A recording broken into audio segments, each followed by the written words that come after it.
Bonjour à tous et bienvenue dans cette première d'une suite de vidéos d'entretien de membres élus au conseil d'administration. Alors on va commencer par notre cher président et puis je vais tout de suite arrêter de parler pour vous laisser apprécier cette vidéo.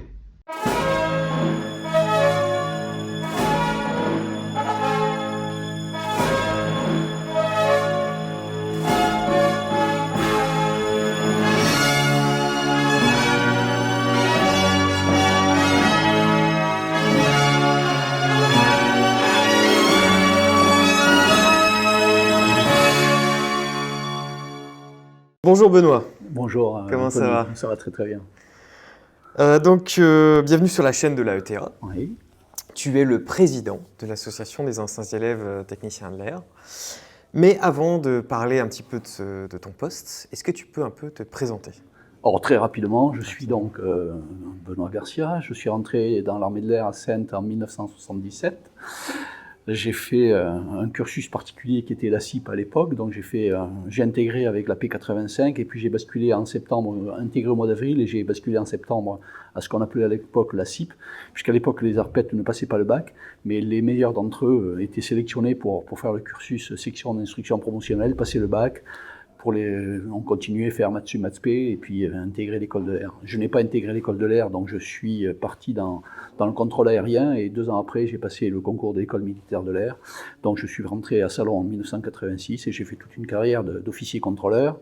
J'ai fini ma partie opérationnelle en commandant l'escadron AWACS et puis je suis parti à la DRHA comme conseiller base, puis commandant de base à Cayenne, et puis gestionnaire des hauts potentiels et des colonels en 2013 au retour de Cayenne, jusqu'en 2015 où j'ai décidé de quitter l'institution. Et à ce moment-là, j'ai été rattrapé par le général Vourch, qui était le président de la l'AETA de l'époque, et qui m'a demandé de préparer sa succession. Et c'est donc ce que j'ai fait tout naturellement. Donc voilà, je suis marié, j'ai 2 enfants qui sont grands. Mon épouse était aussi contrôleuse, elle a fini elle aussi sa carrière militaire avec le grade de commandant. Et nous sommes installés à Tours. Super. Une vie bien remplie? Une vie bien remplie avec des affectations diverses et variées. J'ai fait les 6 coins de l'Hexagone, plus les missions à l'étranger, plus les postes en France ultramarine. Donc effectivement, j'ai pas mal bourlingué. Et donc, en tant que président, quel est ton rôle au sein de l'association? Alors, effectivement, le titre officiel, c'est président du conseil d'administration. Je me vois plutôt comme le porte-parole et le premier défenseur du monde des ARPET. Pour ceux qui nous regardent et qui ne sont pas des ARPET, l'armée de l'air, elle est comment dirais-je, composée de plusieurs types de populations, une population plus ou moins hétérogène et une population homogène qui est le monde des ARPET. Ce monde des ARPET fait beaucoup parler de lui dans l'armée de l'air. On nous appelle la famille, le syndicat, la secte, bref. C'est moi le chef de famille, c'est moi le parrain de cette petite mafia. Je dis ça en rigolant. En fait, on est là pour, comment dirais-je, développer les relations de solidarité et de fraternité qui existent dans les ARPET, mais aussi pour être là pour défendre l'école, et aussi pour faire vivre cette association au profit de tous les ARPET, évidemment en s'appuyant sur le cœur des adhérents, mais aussi nous faisons des actions au profit des non-adhérents, parce que ARPET un jour, ARPET toujours. Et ça demande beaucoup de temps, ce poste? Du temps, oui, mais le temps, on ne compte pas quand on est passionné. Le président, il est bien évident qu'il dirige tous les conseils d'administration, et contrairement à certains administrateurs qui sont dans des commissions, et quand ils ont fini d'exposer le problème de leur commission, peuvent, je ne vais pas dire se reposer, mais avoir une oreille un petit peu moins attentive. Le président, lui, est obligé d'écouter toutes les interventions, de voir les effets de vague à court terme et à long terme.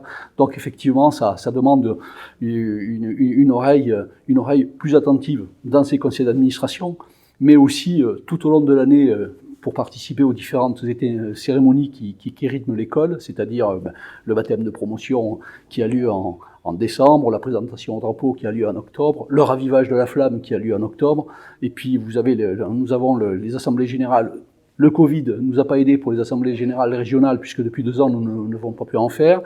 L'assemblée générale du mois d'avril-mai de 2021 avait été annulée à cause du Covid. Nous avons pu en faire, de 2020 avait été annulée à cause du Covid.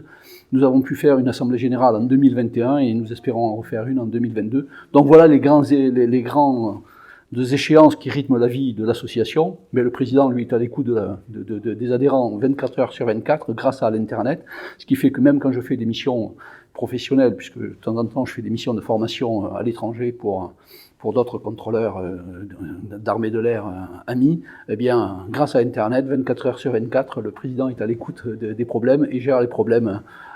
Donc ça demande effectivement un petit peu de temps. Mais c'est le cas particulier du président. Pour les autres administrateurs, c'est un petit peu moins chronophage. Donc, est-ce que, avec tout ça, tu reçois quand même une compensation? Une compensation?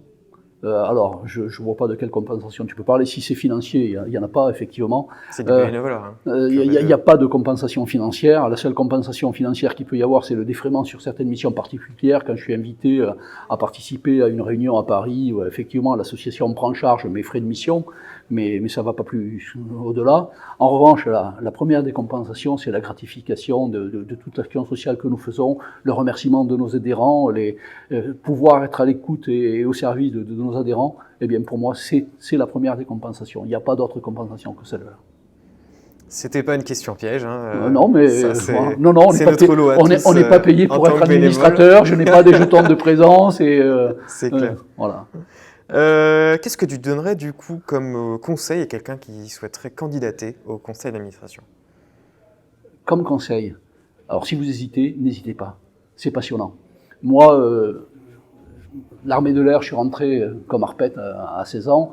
L'armée de l'air a fait de moi un homme accompli, un homme heureux.